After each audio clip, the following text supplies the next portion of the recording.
मेरा क्या। उर्दू शायरों में वसीम बरेलवी का नाम आज बुलंदी पर है। उनके बिना उर्दू मुशायरा मुकम्मल नहीं माना जाता। वसीम बरेलवी ने अपनी शायरी में नए नए बिंबों के माध्यम से मौजूदा समय की समस्याओं पर बड़े सहज और सरल ढंग से लिखा है। उनकी गज़लें अनेक गायक गा चुके हैं और उनके अशआर जनता में इस कद्र मशहूर हैं कि लोग उन्हें सूक्तियों के रूप में दोहराते हुए सुने जा सकते हैं। उदाहरण के रूप में उनका यह शेर, अपनी सूरत से जो ज़ाहिर है छुपाएं कैसे, तेरी मर्ज़ी के मुताबिक नज़र आएं कैसे, या घर की गिरती हुई दीवारें ही मुझसे अच्छी, रास्ता चलते हुए लोग ठहर जाते हैं। अथवा उनका यह शेर, जहाँ रहेगा वहीं रोशनी लुटाएगा, किसी चिराग का अपना मकान नहीं होता।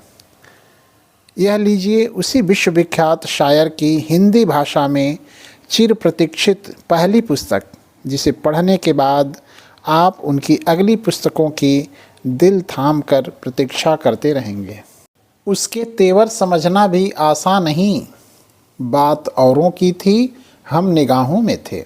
मेरा क्या गज़ल संग्रह वसीम बरेलवी का है। वो झूठ बोल रहा था बड़े सलीके से, मैं एतबार न करता तो और क्या करता। लफ्ज़ और एहसास के बीच का फासिला तय करने की कोशिश का नाम ही शायरी है। मेरे नज़दीक यही वो मकाम है जहाँ फ़नकार आंसू को ज़बान और मुस्कराहट को इम्कान दिया करता है। इम्कान अर्थात संभावना। मगर ये बेनाम फासिला तय करने में कभी कभी उम्रें बीत जाती हैं और बात नहीं बनती। मैंने शायरी को अपने हस्सासे वजूद का अर्थ है अस्तित्व की संवेदनशीलता का इजहारिया अर्थात अभिव्यक्ति जाना और अपनी हद तक शेरी खुलूस अर्थात काव्य की सच्चाई से बेवफाई नहीं की। यही मेरी कमाई है और मुझे आपके रूबरू लाई है। ज़िंदगी की हमजेहती अर्थात बहुआयामी। ज़िंदगी की हमजेहती से आँखें चार करने में दिए की लौ की तरह हवाओं से लड़ना मेरा मुकद्दर ज़रूर रहा, मगर कहीं कोई एहतजाजी अर्थात विरोधात्मक, मगर कहीं कोई एहतजाजी ताकत थी जो मुझे संभाले रही और बिखरने से बचाए रही। मेरे शेरों में ये कैफियत अर्थात भाव तलाश करना मुश्किल नहीं होना चाहिए।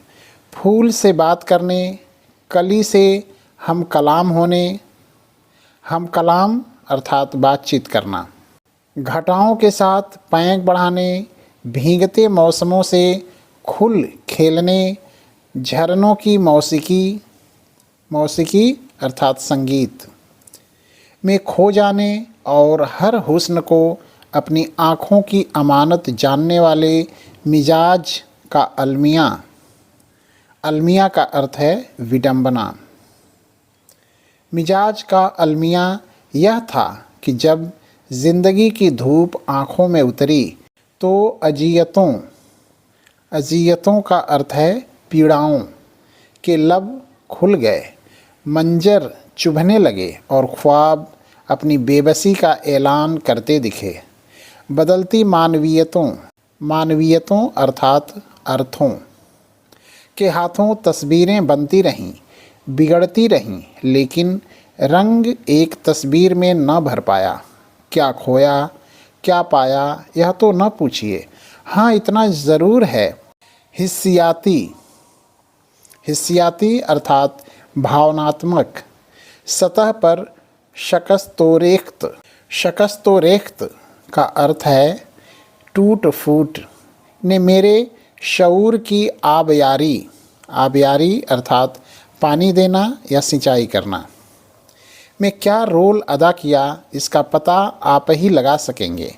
शायरी मदद न करती तो ज़िंदगी के अजाब अर्थात दुख जानलेवा साबित हो सकते थे, वह तो ये कहिए ज़रिए ए इजहार अर्थात अभिव्यक्ति का माध्यम ने तवाज़ुन अर्थात संतुलन बरकरार रखने में मदद की और जांसोज अर्थात शरीर को झुलसा देने वाली धूप में एक बेज़बान शजर, शजर का अर्थ है पेड़, की तरह सिर उठाकर खड़े रहने का तौफीक अता की।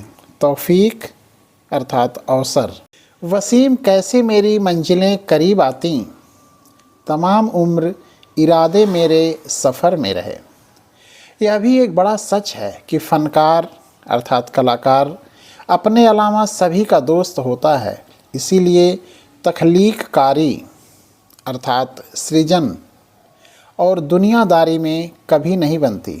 अब रही नफ़ा और नुकसान की बात, तो इसके पैमाने फ़नकार की दुनिया में और हैं, दुनियादारों की दुनिया में और।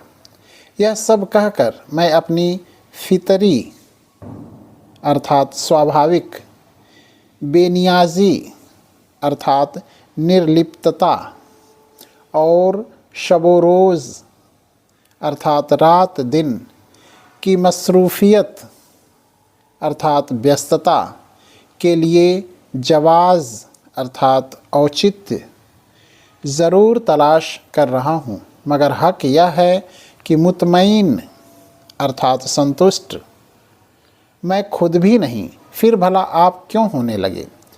बहरहाल मेरी फ़िक्री शबेदारियों अर्थात रत जगे का यह इजहार पेशे खिदमत है।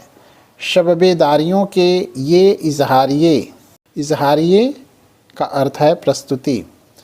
अगर आपकी मतजससी का अर्थ है जिज्ञासामय, खिलवतों अर्थात एकांत के वज़दार अर्थात अंत तक निभाने वाला, हम सफ़र अर्थात सहयात्री बन सके तो मेरी खुद फरेबी अर्थात आत्मवंचना बड़े कर्ब अर्थात बेचैनी से बच जाएगी।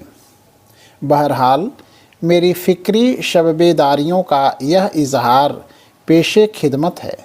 शबेदारियों के ये इजहारिये अगर आपकी मतजससी खिलवतों के वज़दार हम सफ़र बन सके तो मेरी खुद फरेबी बड़े कर्ब से बच जाएगी।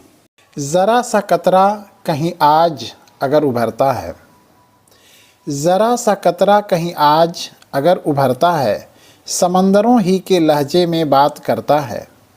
खुली छतों के दिए कब के बुझ गए होते, कोई तो है जो हवाओं के पर कतरता है।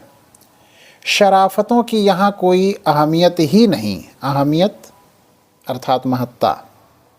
शराफतों की यहाँ कोई अहमियत ही नहीं, किसी का कुछ न बिगाड़ो तो कौन डरता है। यह देखना है कि सहरा भी है समंदर भी, सहरा का अर्थ है मरुस्थल।